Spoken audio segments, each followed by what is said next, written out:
अहमदनगर जिल्ह्यातील राहुरी तालुक्यातील राजाराम आढाव व त्यांची पत्नी सो मनीषा आढाव हे वकिली व्यवसाय करतात आणि वकिली व्यवसायाच्या दरम्यान त्यांचे पक्षकार किरण उर्फ दत्तात्रय नानाभाऊ दुशिंग व इतर 3 आरोपी यांनी संगनमत करून त्यांचं अगोदर अपहरण केलं, त्यांना घरात त्यांच्या बांधून ठेवलं.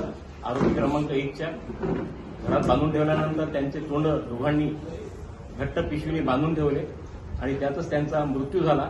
आणि नंतर त्या सर्वांनी संगनमत करून, या सर्व आरोपींनी संगनमत करून त्यांचे दोघांचे मृतदेह जे आहेत ते विहिरीत टाकून दिले आणि त्यांच्या पायाला दगड बांधले. आणि वकिली व्यवसाय करताना त्यांनी जे आरोपींचं जे कृत्य आहे ते फार निंदनीय आहे. आणि आर्मी बार असोसिएशनतर्फे मी अॅडव्होकेट सुशील बोरा व इतर माझे सहकारी मित्र या घटनेचा तीव्र निषेध करतो.